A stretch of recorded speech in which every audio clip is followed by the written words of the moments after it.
Так, это что ж получается? Я снял 2 ролика, где гадал, что стал с девелопером, а он внезапно объявился и выпустил хэллоуинскую обнову в бабке. Вот так все просто. Реально. Хотя я говорил, что год не закончился и нужно подождать. Но такого явно никто не ожидал. Поэтому сегодня мы вместе еще раз подумаем, что происходит в голове у девелопера. Мне есть что сказать. Какой получилась обнова? Правда ли, что мобильный гейминг умрет в следующем году? А также обсудим новые игры за этот месяц на Хэллоуин, нежданчики от Keyplayrians и эйфории и другие новости, ведь вы попали на игровые новости. Хэллоуинский выпуск. Всем жителям Ютуба привет, меня зовут Кирилл, вы на канале Capcom Project. Погнали!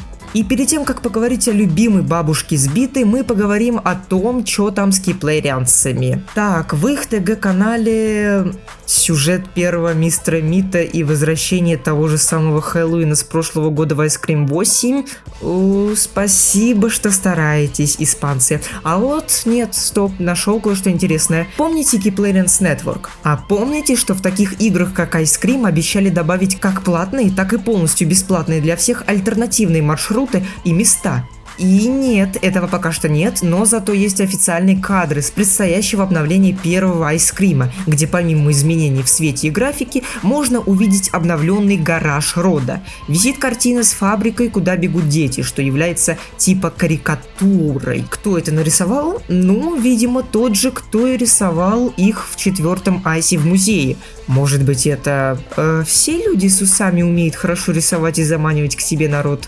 Ладно, все. Еще сложно не заметить вот эту установку для зарядки подморозки маски рода. А рядом висит целая схема, как она устроена. Физматы на месте. Я изучил эту схему и выяснил, что это конкретная схема устройства для создания маски для лица, в которой используются модели конденсатора, жидкий азот и источник питания вместе с процессом сублимации, позволяющим выдыхать холодный пар. Ну, короче, очень много умных слов. Вы это и так все знаете вкратце.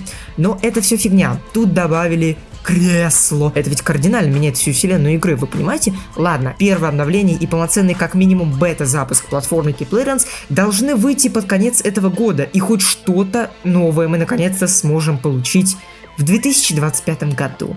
А эйфорийцы, кстати, успели показать за весь октябрь полноценный прототип и геймплей игры.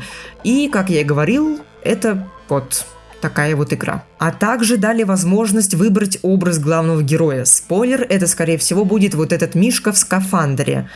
Как будто я хлопья в магазине беру, а не главного героя выбираю. Ну а если без шуток, то вот вам новые персонажи в No, I'm Not Human. Дата выхода 5 главы игры Зайчик под названием «Зайчик, кушать принеси». Глава выйдет уже 5 декабря. Выход 5 ночей с Тимохой 5, коллаборация с Subway Surfers и Among Us, добавление летающих кабанов в Clash Royale, а в Бравле коллаборация с очень странными делами, скоро выйдет 5 сезон, новые персонажи, скины, механики, включая хэллоуинский апдейт. Кстати, насчет Хэллоуина, вот это переход, его отпраздновать можно в таких играх, как Subway Surfers, Brawl Stars, Pokemon Go с новыми покемонами, Dead by Daylight Mobile, Marvel Snap, Call of Duty Mobile и Genshin Impact, благодаря сезонному событию. И вы не поверите, где же еще можно отпраздновать Хэллоуин? Конечно, намек на первую часть Грэнни. Я зашел посмотреть, и первое, что я заметил, это, конечно же, третий режим под названием Хэллоуин, помимо 2 существующих. Музычка, кстати, прикольная. Что можно заметить сразу, так это то, что все локации дома перетекстурированы, как будто их бензином создавая красочную и жуткую атмосферу. Повсюду расставлены тыквы и черепа, а с потолка периодически спускаются пауки. Бабка одета в костюм ведьмы, черная ночнушка, шляпа и нос, а ее окровавленная бита заменена на метлу. Опа, не ожидали меня вновь увидеть, это снова я. К сожалению, сказать, когда выйдет Абонент 3 я не могу, но зато могу порекомендовать вам YouTube канал Мистер Фридбиар. Тебе нужно подписаться на этот канал, если ты любишь такие игры как Грэнни, Ice Cream и другие хорроры этого канала. Тут есть все, от разборов обновлений новых игр до самой моей любимой рубрики «Ляпы и грехи в популярных страшилках». И еще масса контента по типу 100 фактов или даже айсберг под Джокер Шоу. Переходи в описание и подписывайся. а я скоро вернусь.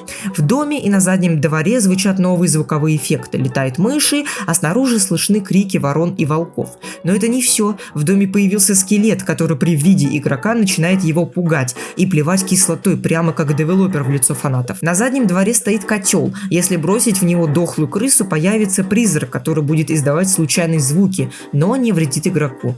Господи, как это дешево. Как и всегда, в принципе. А еще буквально на днях вышла еще одна обнова, где он обновил текстуры, добавил функцию в меню, которая может убрать хромоту для персонажа. А также на сложности практику он убрал Анджелу из подвала. Интересная обнова, которая, скорее всего, является временной. В других частях Грэнни и уж тем более играх обновлений явно ждать не стоит, если смотреть на практику обновы 1.8. И вероятнее всего больше в этом году контента нам ждать точно не стоит. И вышла обнова явно по одной простой причине.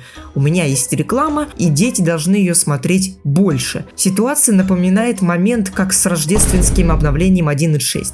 Но важно не это, важно то, что хоть я и говорил про то, что девелопер устал делать игры, хотя в принципе так оно все еще и есть, мы теперь точно знаем, что с Денисом все в порядке, и он действительно стабильно просыпается раз в год. Просто в этот раз, как я и говорил, в начале года нужно было просто подождать подольше.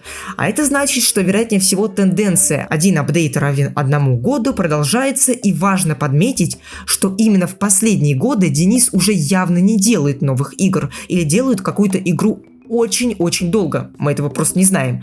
А это значит, что он реально устал. И после, скажем, прямо провального выхода Грэнни 3, он понял, что можно просто выпускать обновы для первой части бабки и лутать с этого бабки. Игра все еще популярна, и в отличие от третьей Грэнни, к ней возвращается больше людей, и значит она приносит банально больше денег при минимальных затратах, которые становятся все меньше и меньше. К слову, кто-то скажет, что это плевок в сторону фанатов, но мне кажется, что уже давно пора понять, что так оно и есть. А если выражаться более грамотно, ждать чего-то от Дениса как минимум в ближайшее время, как по мне, вообще не стоит. Ведь его стратегия давно ясна, и менять, как оказалось, ее никто не собирался. Дениска обеспечил себе комфортную жизнь и предпочитает большую часть времени забывать о его трудах. И тут уже можно давным-давно поставить точку. А если хотите коллабу со Спокисном, то поставьте лайк, и я посмотрю на статистику. А если ждешь Абонента 3, то пиши в комментах свои предположения, что же я делаю уже 3 долбанных месяца. А тем временем вышли новые игры, такие как Little Nightmare 3, которая мне вообще не понравилась, хоть я и большой фанат этой линейки игр, а также The Black Eyes с Топио Шоу в главной роли.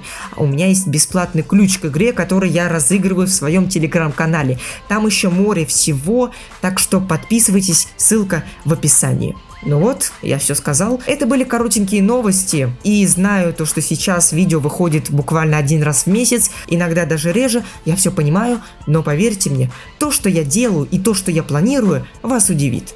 А пока что в мире мобильных игр происходит не так уж и много, и у меня все равно есть чем вас удивить, поэтому нужно подождать. А на этом я это видео заканчиваю. Всем спасибо за просмотр, всем удачи и пока-пока. До скорого!